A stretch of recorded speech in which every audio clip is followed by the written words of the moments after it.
कदम से कदम और कंधे से कंधे मिलते हुए, चुस्त कदम ताल,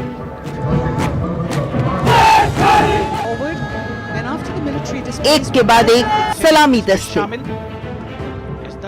कर्तव्य पथ पर जब सेना के विभिन्न अंगों ने गणतंत्र दिवस की परेड में मार्च पास्ट किया तो वो विहंगम नजारा देखते ही बनता था। और फिर आया सीआरपीएफ का ऑल वुमेन कंटिंजेंट, जिसका नेतृत्व कर रही थी असिस्टेंट कमांडेंट पूनम गुप्ता। कर्तव्य पथ पर ये था नारी शक्ति का सशक्त प्रदर्शन। The force has the distinction of raising the first ever women-armed police battalion in the world. CRPF दुनिया का पहला सुरक्षा बल है जिसने सबसे पहले महिलाओं की सशस्त्र पुलिस बटालियन तैयार की, जिसमें महिलाएं भी पुरुषों के समान ही ट्रेनिंग लेकर आंतरिक सुरक्षा की जिम्मेदारी अपने मजबूत कंधों पर उठाते हुए आतंकवादियों, नक्सलियों जैसे खतरों का सामना करती हैं। 1959 में भारत तिब्बत सीमा पर चीनी सेना के साथ झड़प, 1965 में कच्छ के रण में पाकिस्तानी ब्रिगेड का हमला, 1971 में सेना के साथ पाकिस्तान के खिलाफ युद्ध, पूर्वोत्तर में हिंसक गुटों का सामना करना, नक्सली क्षेत्रों में कैंप लगाकर नक्सलवाद के खात्मे के लिए तत्पर, दुनिया की ये सबसे बड़ी पैरा मिलिट्री फोर्स।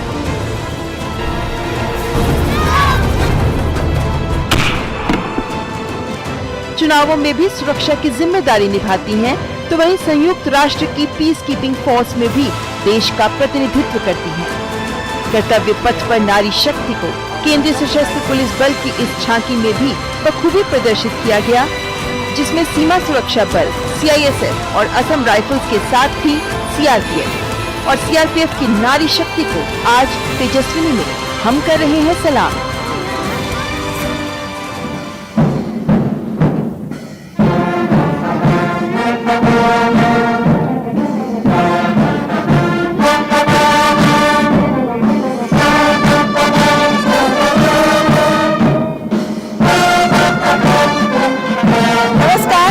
की टीम आप पहुंची है सीआरपीएफ कैंप गुरुग्राम में। बहुत बहुत स्वागत आप सबका।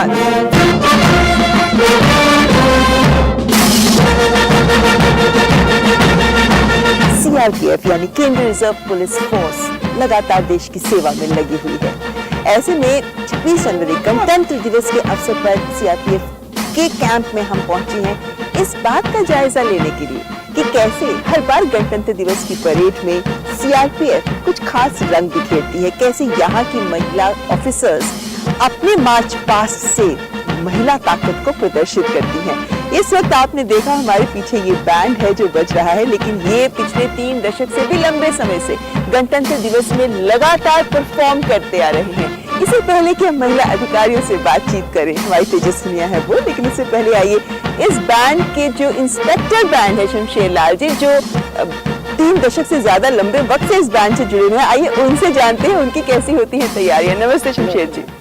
शमशेर जी, आप तो बहुत लंबे समय से गणतंत्र दिवस की परेड के भाग लेते रहे हैं ना, इतनी देर बाद क्या अनुभव रहता है जब हर बार आप इस बार कर्तव्य पथ में लेकिन हर बार राजपथ पर बजाते रहे? तो जी मैम, बहुत ही खुशी से, बड़े ही कर्तव्य से, बड़े ही खुशी से सारे जवान मिल करके और हम लोग बड़े खुशी से ये बढ़ चढ़ करके हिस्सा लेते हैं।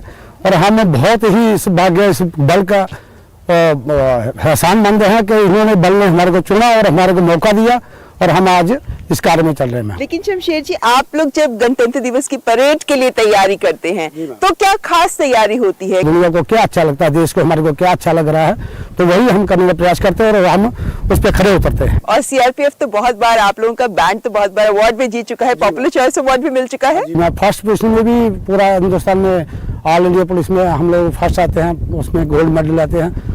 और पिछली दफा 2019 में हम लोग सीआरपी फर्स्ट कॉन्टिजेंट आया था और 2021 में हमारा नाम पॉपुलर ऑफ इंडिया में। सीआरपीएफ सदा जय, सीआरपीएफ सदा जय, सीआरपीएफ सदा जय। और इसी जयगान का उद्घोष के साथ समस्त देशवासी भी भारत के प्रति, अपने देश के प्रति समर्पण की भावना से ओतप्रोत हो जाते हैं। इस वक्त हमारे साथ यहाँ पर मौजूद हैं सीआरपीएफ की वो महिला अधिकारी भी, असिस्टेंट कमांडेंट पूनम गुप्ता, जिन्होंने ऑल वुमेन कंटिंजेंट को लीड किया, और साथ ही ऐसी यंग ऑफिसर्स भी हैं हमारे साथ जो सीआरपीएफ का भी हिस्सा बनी है, ट्रेनिंग ले रही हैं। आइए करेंगे इन सब से बात। तो तेजस्विनी में सीआरपीएफ की महिला अधिकारियों से आइए करते हैं बातचीत। तो सबसे पहले हम बात करेंगे जिस महिला अधिकारी ने ऑल वुमेन पूरी तरह से महिला कंटिंजेंट को गणतंत्र दिवस के परेड में लीड किया, असिस्टेंट कमांडेंट पूनम गुप्ता। पूनम जी, बहुत बहुत स्वागत आपका तेजस्विनी कार्यक्रम में। और हमें बहुत खुशी होती है इस बात की जब भी हम किसी सैन्य बल के कैंपस में आते हैं, वो गर्व, वो अनुशासन हर जगह दिखता है। सबसे पहले गणतंत्र दिवस से शुरुआत करती हूँ। क्या था आपका एहसास जब आप गणतंत्र दिवस की परेड में पूरे कंटिंजेंट को लीड कर रही थी? पूरे देश की नजर थी आप पे। ममता जी, मैं रिपब्लिक डे की परेड देख देख के ही बड़ी हुई हूँ। मेरे फादर, मेरे भाई को और मुझे जब भी हम छोटे थे तो वो परेड दिखाते थे, एंड मेरा भी ये बहुत कई सालों से सपना था कि मैं भी कर्तव्य पथ पे चलूँ, एंड जब मुझे मौका मिला कि मैं पूरा कंटिंजेंट लीड कर सकती हूँ, सो आई वॉज रियली ग्लैड। और एक अलग एहसास होता है कर्तव्य पथ पे चलना, अपने आप में एक चारों तरफ लोग होते हैं, आपको चीयर कर रहे होते हैं, वो एक एहसास मैं शायद आपको शब्दों में बयां नहीं कर पाऊंगी। वो बहुत खास है वो पल। मैं मानती हूँ कि मेरे लाइफ का अभी तक सबसे खास क्षणों में से वो एक है। तो क्या दिल की धड़कन बढ़ी हुई थी उस समय पे? बिल्कुल बिल्कुल, दिल की धड़कन मेरी सुबह से बढ़ गई थी। बट अच्छा हुआ परेड, एंड बहुत अच्छे से जो मेरा पूरा कंटिंजेंट था, लड़कियां थी, बहुत अच्छे से परेड हुई, एंड सभी लोगों ने बहुत अप्रिशिएट किया। कल से मेरा फ़ोन बजना बंद नहीं हुआ है। मैं पूछने वाली थी, इतने कमेंट्स आ रहे होंगे, कमेंट्स नहीं कॉम्प्लीमेंट्स बोलना चाहिए, सबसे खूबसूरत कॉम्प्लीमेंट क्या मिला? जब मुझे लड़कियां कहती हैं कि आपको देख के मैम हम मोटिवेट होते हैं कि हमें भी आर्म्ड फोर्सेस को ज्वाइन करना है, तो मुझे बड़ी खुशी होती है। मेरा मानना है कि अगर मेरे वजह से एक लड़की भी अगर आती है आर्म्ड फोर्सेस में, तो मेरे लिए एक बहुत बड़ा अचीवमेंट है। और पूनम जी, आज तेजस्विनी में सीआरपीएफ की नारी शक्ति है हमारी तेजस्विनी, जिसका प्रतिनिधित्व गणतंत्र दिवस की परेड में आपने किया था। आपकी क्या बचपन से एक इच्छा थी कि मैं वर्दी पहनूं, मैं सैन्य बल का हिस्सा बनूं? डेफिनेटली वर्दी पहनना तो मेरा बहुत बचपन से सपना था, एंड ये सपना पूरा हुआ। एंड कम लोग होते हैं जिनके सपने पूरे होते हैं, तो मैं समझती हूँ कि मैं बहुत लकी हूँ इस मामले में। आपने बताया मुझे कि आप ना अपने पिताजी, अपने परिवार की इकलौती बेटी हैं, है ना? तो परिवार वालों का क्या रुख था? क्या वो इस सोच में आपके साथ थे कि हाँ हमारी बेटी सेना का हिस्सा बने? बिल्कुल, मेरे फादर और मदर दोनों इस सपोर्ट में थे। मदर थोड़ा डरती थी, जैसे कि माँ का मन होता है। हाँ जी, हाँ जी। तो आज भी डरती हैं। इनफैक्ट जब भी मैं किसी ऐसे काम पे जाती हूँ जहाँ थोड़ा रिस्क है, तो आज भी डरती हैं। बट फादर का हमेशा सपोर्ट होता है मेरे, सो एक वो बहुत अच्छी बात है। फादर ने हमेशा आपको सपोर्ट किया है? आपके ब्रदर डॉक्टर बने और आप सेना में आई, उल्टा नहीं हो गया? नॉर्मली माना जाता है अच्छा बेटा सेना में जाएगा और बेटी डॉक्टर बनेगी, लेकिन आपके परिवार ने इन सब भ्रांतियों को तोड़ डाला ना? बिल्कुल, एकदम। हम लोग, मेरे पेरेंट्स बहुत ओपन माइंडेड हैं। वो ऐसा बिलीव नहीं करते कि लड़कियों के लिए यही है, लड़कों के लिए ये है। बचपन से मुझे किसी भी काम के लिए रोका नहीं गया, एंड मैं पूरी तरह से फ्री थी किसी भी प्रोफेशन को चूज करने के लिए। तो मैंने ये प्रोफेशन को चुना, एंड बहुत खुश हूँ यहाँ पे। जी, पूनम जी से बहुत सारी बातें हैं जो करनी है, लेकिन इस सीआरपीएफ के कैंपस में बहुत खूबसूरत जगहें हैं जिन्हें हम आपको दिखाना चाहेंगे। शौर्य स्थल है। अभी तक सीआरपीएफ के जितने भी जवानों ने देश के लिए शहादत दी है, उनके नाम इस दीवार पर अंकित हैं। और ये जब भी हम लोग देखते हैं ना पूनम जी, ये नाम और इस तरीके के शहीदों के नाम, वाकई दिल में खूब सी उठती है उस वक्त। लेकिन आपने जब आप सोचा कि मैं सीआरपीएफ ज्वाइन करती हूँ, तो जाहिर है कि जिस तरीके की शहादत, जिस तरीके का बलिदान, जिस तरीके की चुनौतियाँ, जिस तरीके के खतरे हैं इसमें, क्योंकि आंतरिक सुरक्षा का जिम्मा सीआरपीएफ संभाल रहा है, कभी डर नहीं लगा कभी इस तरीके का एहसास हुआ कि क्या होगा अगर ऐसा कुछ हुआ तो? नहीं, देखिए ये जॉब कुछ ऐसा है जिसमें कुछ भी हो सकता है। अगर किसी को कुछ होना है तो सड़क चलते एक्सीडेंट्स भी होते हैं, तो इस डर से हम सड़क पे चलना तो नहीं छोड़ते। तो अगर यूनिफॉर्म का सपना देखा है तो ये रिस्क तो उसके साथ आता है। तो नहीं, इस तरह का डर तो नहीं था। कहीं ना कहीं बस मन में ये था कि देश सेवा करना है, यूनिफॉर्म पहन के करना है। वैसे तो देश सेवा हर देश का हर वो नागरिक करता है जो टैक्स जमा करता है, जो भी इस देश की तरक्की में कंट्रीब्यूशन देता है, और एक यूनिफॉर्म पहन के देश की सेवा करने का एक अलग फीलिंग होता है। ठीक कह रही हैं, ठीक कह रही हैं आप। लेकिन एक बात बताइए मुझे, क्योंकि जैसा हम जानते हैं कि सीआरपीएफ में तो 3 लेवल पर आप एग्जाम दे के आ सकते हैं ना, एसएससी का और यूपीएससी का एग्जाम दे के, कांस्टेबल, इंस्पेक्टर की पोस्ट, सब इंस्पेक्टर की पोस्ट पर, उसके बाद अधिकारी वर्ग जैसे आप यूपीएससी के थ्रू आते हैं। तो अग्निवीर के तौर पर आप नहीं आते हैं ना सीआरपीएफ में, एग्जाम देते हैं और आप इसका हिस्सा बन जाते हैं। तो ये एग्जाम कितना आसान या मुश्किल था आपके लिए? एग्ज़ाम तो मुश्किल ही है। सबसे पहले आपका ऑब्जेक्टिव और सब्जेक्टिव एग्ज़ाम होता है, देन उसमें आप सिलेक्ट होते हैं, तब आपका फिजिकल एग्ज़ाम होता है, मेडिकल एग्जामिनेशन होता है। उसमें जब आप क्लियर करते हैं एट लास्ट तो आपका इंटरव्यू होता है। उसको जब आप क्लियर करते हैं तो आपका मेरिट लिस्ट बनता है, एंड उस मेरिट लिस्ट में जब आप आते हैं देन आप बेसिक ट्रेनिंग के लिए आते हैं, और सबसे मुश्किल पार्ट शुरू होता है सिलेक्शन के बाद। अच्छा जब ट्रेनिंग शुरू होती है? हाँ, ये बहुत इंटरेस्टिंग एस्पेक्ट आपने छुआ है, क्योंकि ये मैं समझना भी चाहूंगी, हमारे दर्शकों के लिए भी वो भी जानना चाहेंगे ये कि आपकी एक आर्मी बैकग्राउंड तो है नहीं, आप एक सिविलियन बैकग्राउंड से आर्मी में आई हैं, बहुत सारे युवा आते हैं। क्या बदलाव होता है आप लोगों के लाइफ में एकदम से? अनुशासन अलग तरह का, ट्रेनिंग बहुत सख्त, तो क्या कुछ what is it that you go through? क्या कुछ आप जिसके थ्रू आप गुजरती हैं जब आपकी ये सब बदलाव हो रहा होता है? देखिए, जब हम एक सिविलियन होते हैं तो हमारे पास काफ़ी चीज़ों की आज़ादी होती है। हम कहीं भी जा सकते हैं, किसी से भी किसी भी तरह से बात कर सकते हैं। यहाँ वो नहीं है।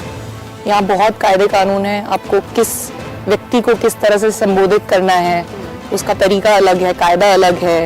एक ड्रेसिंग, आपको किस तरह से कपड़े पहनने हैं, किस तरह से बोलना है, चलना है, बैठना है, उठना है, खाना है, पीना है, एवरीथिंग, सब कुछ चेंज हो जाता है जब आप सिविलियन से सोल्जर बनते हैं। ट्रेनिंग कितनी मुश्किल थी? क्या कुछ किया था आपने अपनी ट्रेनिंग में? ट्रेनिंग बहुत मुश्किल थी, बहुत ज़्यादा मुश्किल थी।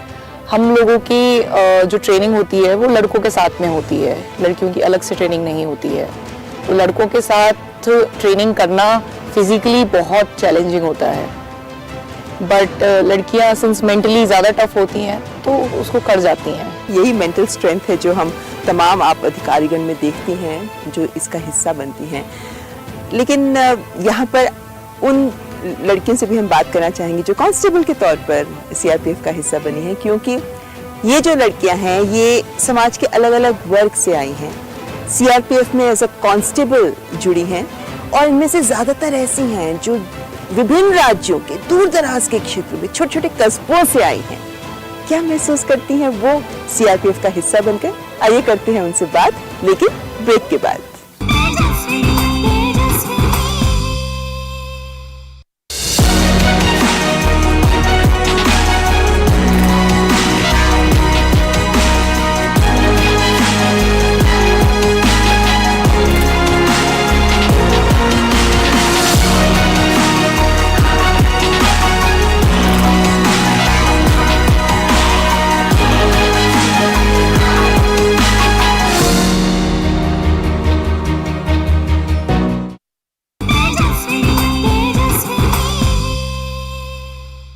ब्रेक के बाद आपका स्वागत। आप देख रहे हैं तेजस्विनी, सीआरपीएफ के गुरुग्राम कैंप से, जहां आज की हमारी तेजस्विनी है सीआरपीएफ की नारी शक्ति। हमारे साथ इस वक्त सीआरपीएफ के कांस्टेबल्स मौजूद हैं।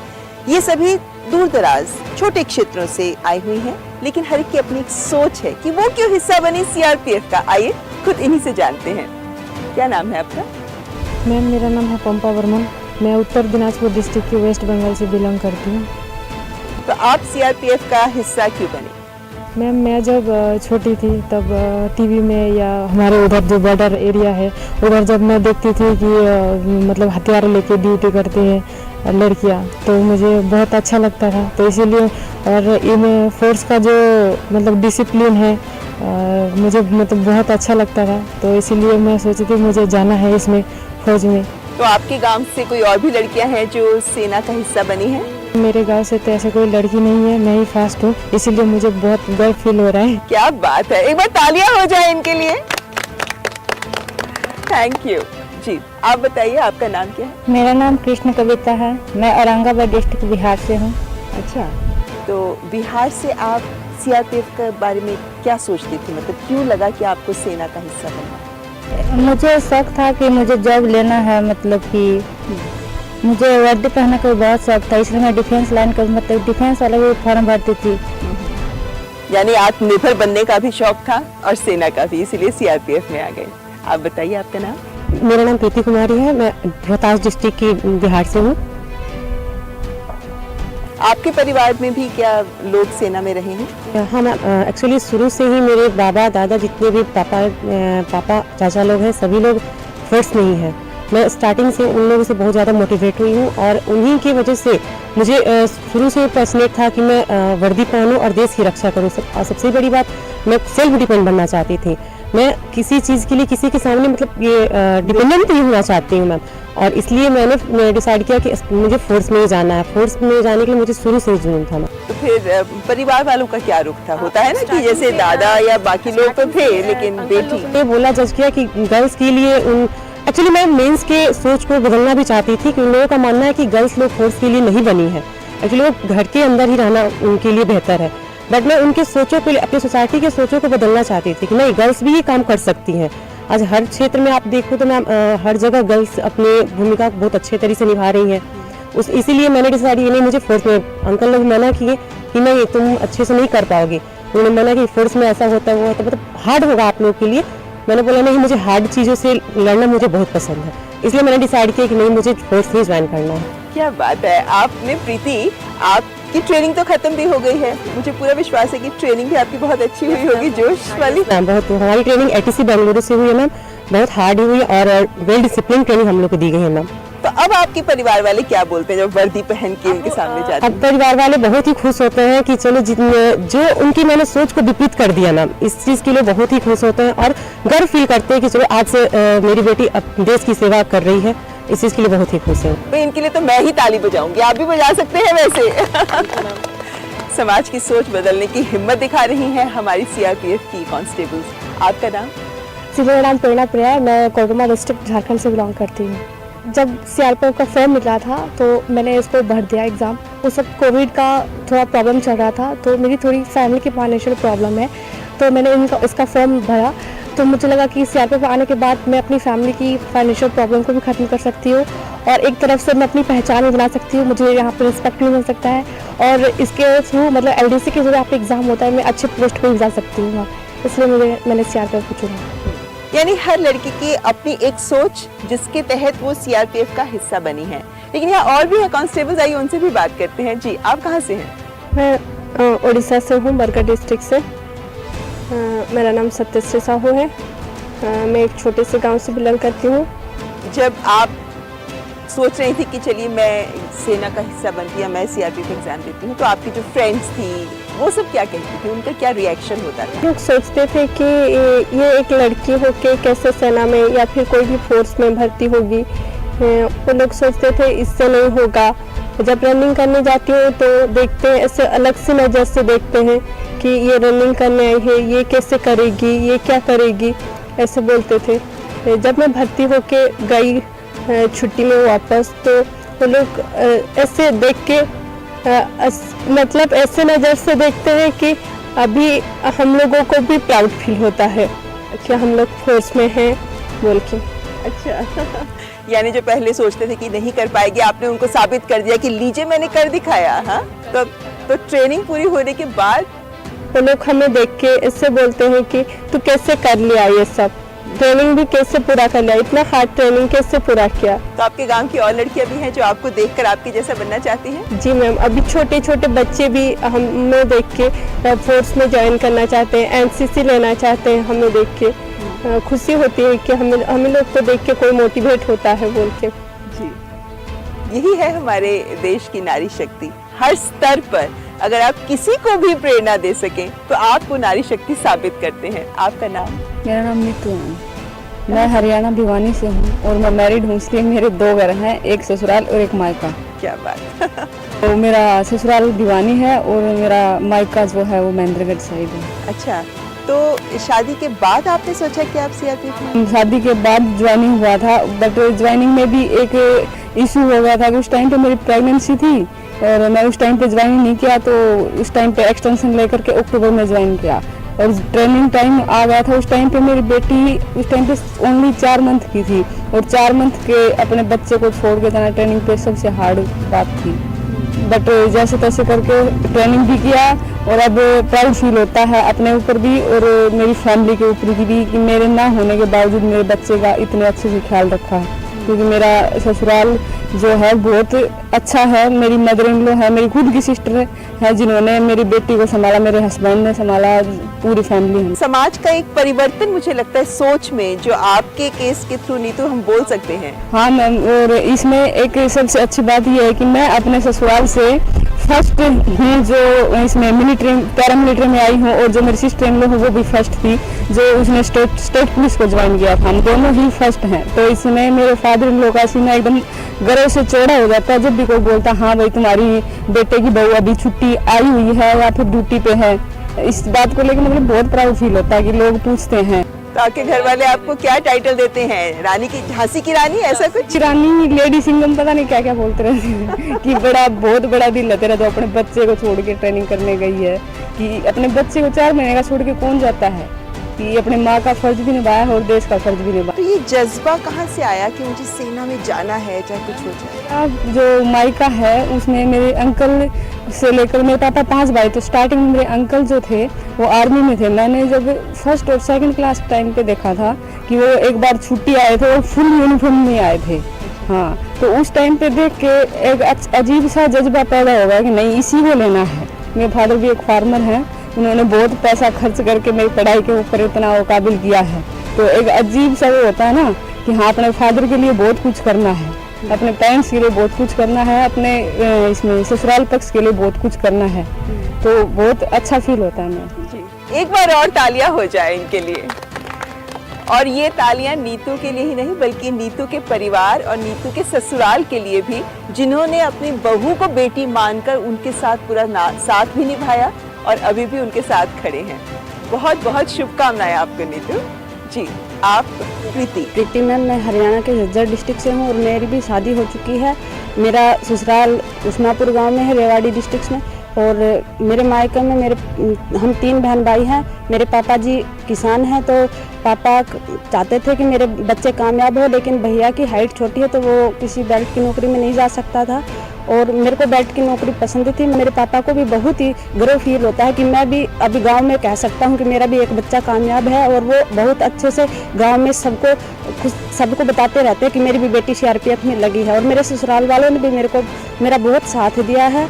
मेरा भी एक छोटा सा बच्चा है जो ट्रेनिंग टाइम में 3 मंथ का था, उसी को छोड़ के मैं गई थी ट्रेनिंग के लिए। मुझे लगता है इन कांस्टेबल्स में से हर एक की कहानी कुछ ना कुछ प्रेरणा देती है कि हमारे देश की बेटियां कैसे आगे बढ़ना चाहती हैं। कार्यक्रम के अंत में आइए पूनम गुप्ता जी से लेते हैं आखिरी संदेश। पूनम जी, अभी हमने इन कांस्टेबल से बात की और मुझे लगता है कि हर एक की कहानी बहुत महत्वपूर्ण थी। मतलब कई तो इनमें से ऐसे थे जो समाज की सोच बदलने के जज्बे के साथ सीआरपीएफ में आए हैं। जी, मेरी भी कुछ अनयूजुअल सी ही कहानी है। मैं एक्चुअली जिस कम्युनिटी से बिलोंग करती हूँ उसमें फोर्सेस में आना कभी ऑप्शन रहता ही नहीं है। ना सिर्फ लड़कियों के लिए, लड़कियों की तो बहुत दूर की बात है, लड़के भी बहुत कम हैं जो फोर्सेस का हिस्सा हैं। तो मेरे आने के बाद में मैं एक बहुत छोटे शहर से आती हूँ, शिवपुरी, मध्य प्रदेश। तो मेरे होम टाउन में सीआरपीएफ का एक कैंपस है, तो उसके मैं जवानों को कभी कभी देखती थी एंड मैं सोचती थी, क्योंकि हम जब एक नॉर्मल सिविलियन के लिए जो भी कोई यूनिफॉर्म में होता है हम सोचते हैं आर्मी है, हम लोगों को पैरामिलिट्री, आर्मी, इन सब का डिफरेंस नहीं पता होता। एक आम जन को नहीं पता होता। मैं यूनिफॉर्म देखती थी तो मुझे लगता था कि नहीं, मुझे भी यूनिफॉर्म चाहिए, यूनिफॉर्म पहनना है। तो और प्लस मेरे समाज की जो सोच थी, सब ये कहते थे कि लड़कियों को सरवाइव करना मुश्किल है फोर्सेस में, एंड वो सोच भी चेंज करनी थी। तो मैं जब भी घर जाती हूँ लोग मुझे बहुत अप्रिशिएट करते हैं। मेरे सिलेक्शन को होके 3 साल 4 साल होने वाले हैं, बट आज भी मैं जब घर जाती हूँ तो जिस किसी से भी मिलती हूँ वो मुझे देख के बहुत खुश होते हैं, बहुत प्राउड फील करते हैं। तो मुझे बहुत अच्छा लगता है कि मैं कुछ डिफरेंस ला पाई। अब मेरे कम्युनिटी के लोग भी अपने लड़कों और लड़कियों को ये ऑप्शन देते हैं कि हाँ, आप फोर्सेस में भी जा सकते हैं। पूनम जी, आप जैसी महिलाएं हैं जो मैं कह सकती हूँ बदलाव का वाहक बन रही हैं, हमारे देश की बेटियों को प्रेरित कर रही हैं, तो ऐसे में आप अपने शब्दों में हमारे देश की बेटियों को क्या संदेश देना चाहेंगी? मेरा इस देश की लड़कियों को सिर्फ एक ही संदेश है कि आप कोई भी सपना देखें, चाहे वो कितना भी बड़ा हो, आप उस सपने की दिशा में चलना शुरू करें। आप मेहनत करें, दिन रात मेहनत करें, और आप अगर सच्चे मन से उस सपने की तरफ जाएंगी तो पक्का आपका वो सपना पूरा होगा। और आप यकीन मानिए, जब भी वो सपना आपका पूरा होगा तो जितनी खुशी आपको होगी उससे कई ज़्यादा खुशी आपके माँ बाप को होगी। और जब आपके माँ बाप खुश होंगे तो आपको लगेगा कि आपका जीवन सफल हुआ है। तो मेरा बस यही संदेश है कि हार्ड वर्क करते रहिए और अपने सपनों को साकार करिए। और मुझे लगता है कि जब हर बार गणतंत्र दिवस की परेड में आप जैसी महिलाएं मार्च करती हैं तो बहुत सारी देश की बेटियां हैं जो आपके इसी संदेश को आत्मसात करने को भी जरूर आगे बढ़कर आएंगी। फिलहाल हमारी ढेरों शुभकामनाएं आपके साथ। बहुत ही अच्छा लगा कि सीआरपीएफ में कैसे महिला ताकत अपने आप को साबित भी कर रही है। ढेरों शुभकामनाएं आपको। धन्यवाद हमारे साथ बात करने के लिए। तेजस्विनी के आज के इस विशेष अंक में बस इतना ही, लेकिन हमारे देश की इन जाबाज बेटियों को देखकर कैसा लगा आपको? कुछ विचार मन में आए तो हमारे साथ साझा करिए ना। हमारा ईमेल आईडी tejaswini.ednews@gmail.com। अगले हफ्ते फिर हाजिर होंगे एक और तेजस्विनी के साथ, विशेष अंक के साथ। फिलहाल हमारी पूरी टीम को दीजिए इजाजत। नमस्कार। खामोशियों की है जुबान, चल दे तो चल दे कारवां, वो है जहां, वो है जहां, लगती है जैसे आसमां, वो है यही वो रोशनी। तेजस्विनी तेजस्विनी तेजस्विनी तेजस्विनी तेजस्विनी तेजस्विनी तेजस्विनी।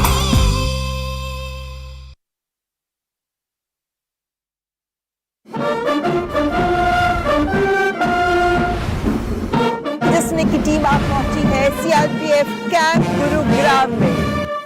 कहीं ना कहीं बस मन में ये था कि देश सेवा करना है, यूनिफॉर्म पहन के करना है। मेरे गांव से तो ऐसे कोई लड़की नहीं है, मैं ही फर्स्ट हूँ, इसीलिए मुझे बहुत गर्व फील हो रहा है। सोच को बदलना भी चाहती थी कि लोगों का मानना है कि गर्ल्स लोग फोर्स के लिए नहीं बनी है। अभी छोटे छोटे बच्चे भी हमें देख के फोर्स में ज्वाइन करना चाहते हैं। मेरे फादर इन लोग का सीना एकदम गर्व से चौड़ा हो जाता है जब भी कोई बोलता हाँ भाई तुम्हारी बेटे की बहू अभी छुट्टी आई हुई है या फिर ड्यूटी पे है। इस बात को लेकर मतलब बहुत प्राउड फील होता है। एक अलग एहसास होता है कर्तव्य पथ पे चलना, वो एक एहसास मैं शायद आपको शब्दों में बयां नहीं कर पाऊंगी।